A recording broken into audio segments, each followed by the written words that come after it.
Hey guys, it's Roderick. I'm here with Jean Grey number 3. Okay, as you know, this is one of my favorite books in the fall of X, and there's a kind of a lot we need to dive into, but not a whole lot. And at the end, we'll kind of discuss kind of what y'all really thought of this issue or whatever like that. So the first thing I have to say is that before you kind of read this issue or delve into this issue, I think that the best thing to do would be to go back and to read Inferno. So I have the Inferno trade. I've had this for about almost like a decade. So this is the entire compilation of Inferno, which is just a fantastic read. So one of the things, as I said previously when we were discussing the Phoenix Saga, is that the Phoenix Saga is really a 3-part saga, right? We have the Phoenix Saga, which is Jean Grey's initial acceptance of the Phoenix Force when they crash in Jamaica Bay. We have the Dark Phoenix Saga when Jean Grey is manipulated by Mastermind and then becomes the Dark Phoenix. And the third part of the Phoenix Saga really is Inferno, right? So as we see that, we start off with Jean back in what we now know is the White Hot Room, but she's also in her mind, right? So she's existing physically in the White Hot Room, but these events are occurring within her mind, right? So then she goes in and says, now she's like, okay, as I try to get the Phoenix Force to Logan to think that maybe that was the answer. That didn't work. I tried to maybe come back with our memories. That didn't work. Okay, so now Jean thinks that maybe the solution would be at the end of the Phoenix Saga, maybe if the way in which I dealt with Madelyne, maybe that was the solution, right? So now we get this kind of like psychic personification of Madelyne in her mind. Now, as much as I'm loving Dark X-Men and Madelyne in this iteration of Madelyne, this iteration of Madison and Jean Grey is why I don't like Madelyne, right? Because she's wholly not just illogical, she just refuses to take any set of accountability for her own actions, and she's just bitter Betty, and like that bitter Madelyne Pryor that we have seen over the years is just so quite irksome because there really is only 2 people to blame for Madelyne's state of her life, Mr. Sinister and herself, right? So what Jean decides, so if you're going back and read the original Inferno, which I'm not going to recap the whole thing, but kind of give you the main plot points with Jean and Madelyne is, when we meet Jean back in Inferno, the X-Men don't know Jean's alive, and Scott and Jean think Madelyne is dead, right? So Jean also does not have her telepathy, right? So because when she reemerges from the cocoon, that the Fantastic Four found and Jean Grey's alive, Jean does not have her telepathy because at that point in time, Professor X had stunted or turned off her telepathy because it was too overwhelming and overpowering the Jean. And there's like a little scene with like Psylocke and Jean's kind of like high-key jealous Inferno because Psylocke has her telepathy and Jean Grey does not have her telepathy at this point. But we see that she gets it back. Because in the climax, or in the first part of the climax, there's really 2 climaxes that occur in Inferno, is the battle between Jean Grey and Madelyne. And in the original iteration of the Inferno, the Phoenix Force shows up and pretty says, my bad, I'm sorry. I brought Madelyne back to life, but you rejected my memories. I had to go somewhere. I went to the next best thing. And Jean decides to accept the memories of everything that she's done, everything that her life has been with the Phoenix Force, and therefore the Phoenix Force then decides to takes the life force that was in Madelyne, and then they give it back to Jean, making Jean whole again. She gets her telepathy back, and that's kind of how it is, and Madelyne dies at that climax. The second climax occurs then is that after that occurs, Mr. Sinister shows up, and then there's a battle with Mr. Sinister. And then the story kind of ends that way, right? So what happens in this story is that Jean goes back and says, okay, maybe the reason is that, maybe I did Madelyne wrong. Maybe I could go back and fix this whole situation at this part of the story. So Jean first tries to reason with Madelyne, like, look, We didn't know you were alive. Scott left me. He went after you. He did know there was a baby. There was DNA evidence. And Madelyne then goes on about like, oh my God, this is all your fault. You ruined my life. You're the reason my life is so bad. And Jean's like, this is not my fault. So Jean decides that the next inflection point that she's going to try to change is in the original Inferno, Jean and Scott find baby Nathan, which we'll call baby Cable because that's who he is, finds baby Cable in a cryopod under the old Sinister orphanage, which is where Scott was raised, right? So they find the baby, but then Madelyne's goblins come, and then they come and take the baby back to Madelyne, who wants to sacrifice the baby and open up the portal and bring hell on earth. So Jean goes, well, instead of us missing the demons and they kidnapping the baby, what if I actually heard the psychic cry and then we actually got the baby before Madelyne did, right? So maybe that will be the changing point. And I'm thinking about this and I'm like, that's the point in time you want to change this Inferno story? Like that is what you think is the thing that took things like left with this whole situation?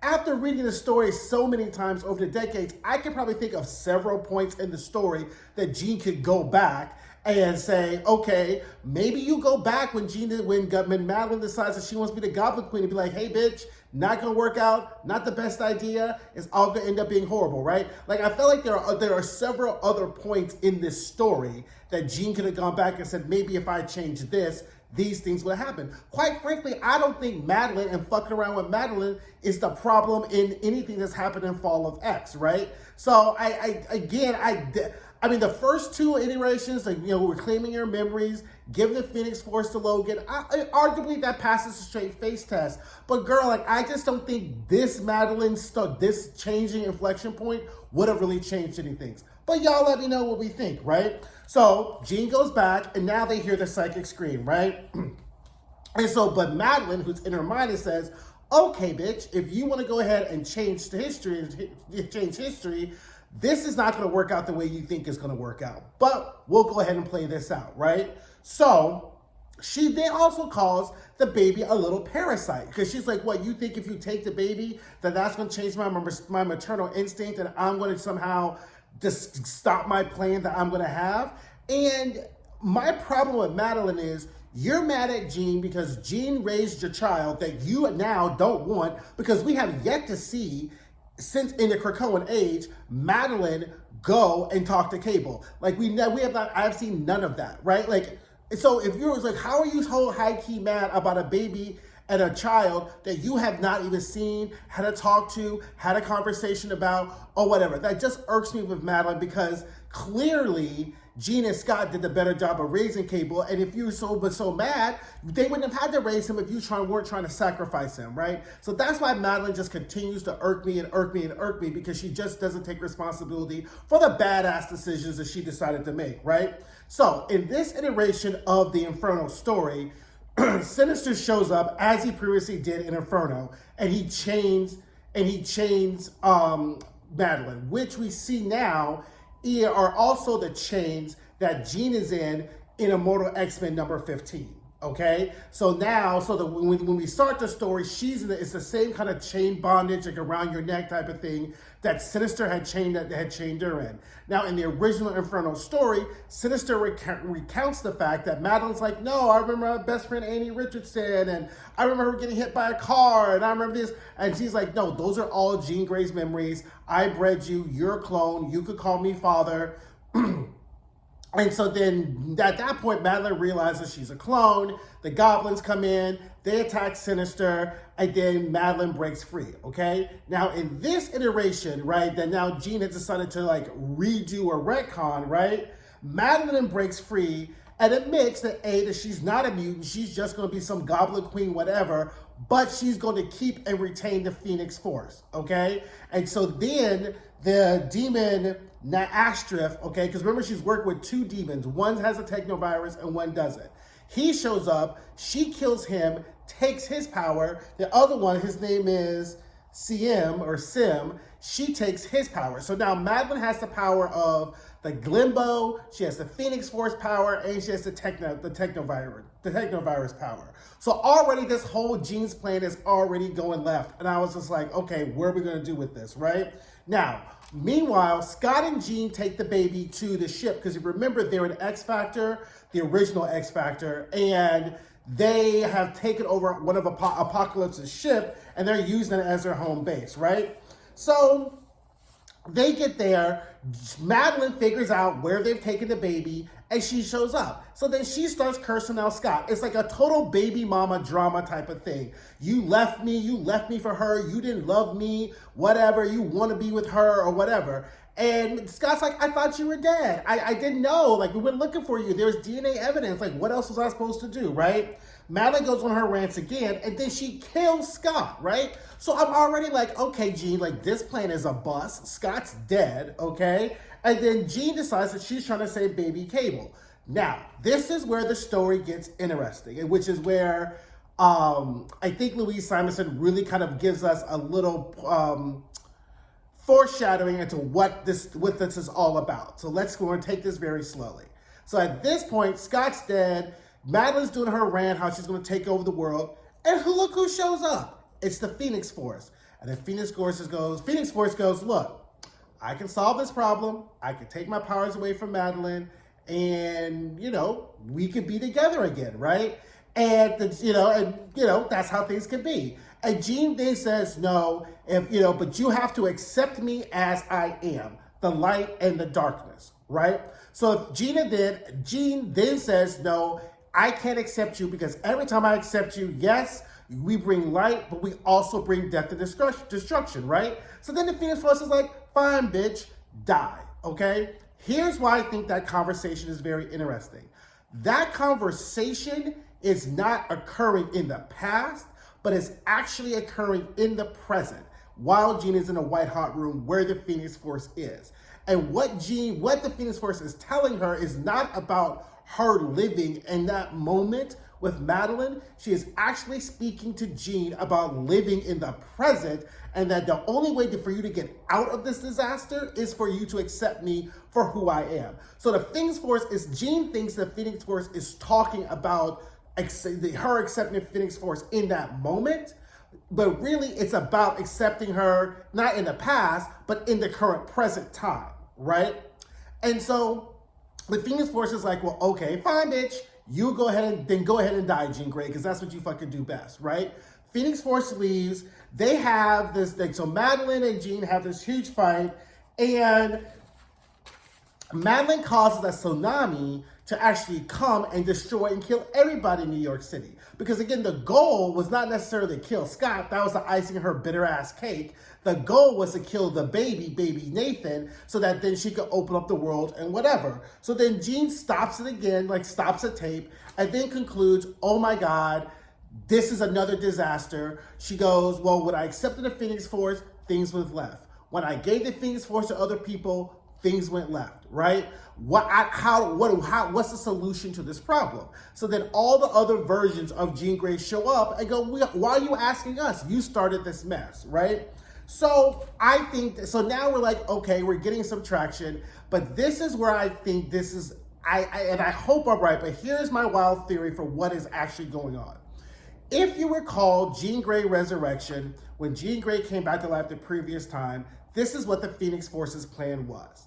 They resurrected Jean. So here's the first plan. The first part of the plan is they had to destroy the younger version of Jean Grey, right? Because they're like, we can't make no mistakes, jumping in the wrong body, all this bullshit that we got fucked up with Madelyne. So we're going to eliminate all the physical property, all the physical elements of Jean Grey on Earth, and then we're going to jump in her body in the grave, right? So remember, the younger version of Jean Grey, who had come back in the past, is killed by the Phoenix Force, and then the younger Jean Grey, realizes that the Phoenix Force was not coming to inhabit her, it was coming to take her out of play so they can resurrect the original Jean Grey, because it did not want to make the same mistake it made with Madelyne prior. The younger Jean Grey travels through time, comes back to life, whatever. But in the process of resurrecting Jean Grey, what the Phoenix Force does is takes Jean Grey into a Phoenix egg out in the middle of Grand Canyon, right? So that's where Jean Grey is. At this point, Cyclops is dead, Kitty's leading the X-Men, all these weird things are happening, and the X-Men enter into the Phoenix egg. So the plan with the Phoenix Force's plan during this resurrection of Jean Grey with the Phoenix Force is like, we're gonna not give Jean any memories of her past life. The X-Men are gonna show up. The Phoenix Force, knowing the X-Men are gonna try to fight her, doing whatever, and then she would serendipitously accept the Phoenix Force, and then they could be together again, right? Which pretty much how it almost plays out, except for the fact that at the end, Jean like resurrects Scott, Scott comes back, and then she has this realization that like this relationship, me and you, Phoenix Force, is not really working, right? This is the definition of toxic. And then Phoenix Force pleads with her and says, we can do and be anything. It's probably one of the best comic book last panels I've read in such a long time. It literally is clear. It says, we can be whenever, we can go back in time to your best moments, to your happiest moments, to your safest moments. But Jean still decides that she doesn't want to be the things that her and the Phoenix Force can be together. So Phoenix Force leaves, right? We get X-Men Red, and now we're in the Krakoan Age. So the Phoenix Force goes, okay, here's our plan this time, right? Instead of us thinking, I'm gonna let you play this out until you decide that I'm the best option you have of fixing your life and fixing everything that's wrong in your life, right? So ultimately, I think what's gonna happen is that Jean is going to realize that the only way for her to accept the Phoenix Force is for her to accept herself. If you go back to Avengers, X-Men, Eternal, the problem is that Jean has carried so much guilt about the things she did with the Phoenix Force, she can't really accept the fact that she ever wants to be the Phoenix again because she's scared she'll lose control and kill another planet or do whatever like that, right? So ultimately, the Phoenix Force is going to have to be like, look, there's some good, there's some bad. I'm not going to say we're going to destroy another planet. I can't make you those promises. But you're the best bet the X-Men have of staying alive, and you can't come back alive without us being together because you got bigger Orcus problems to come with, right? So ultimately, I think that Jean is going to end up accepting her role, her versions of herself, and her whole life choices, and really to do what most people, grown-ass people, do in their life. It says, I did the best I can with what I did. Come on, Phoenix, let's go do this again. And then we see how this kind of thing plays out. That is how I'm thinking it's going to play out. I'm not saying that's how I optimally hope it plays out, but that's kind of how I think it's going to play out. So anyway, that's Jean Grey number 3. Let me know what you guys think, and I will see you guys later. Bye.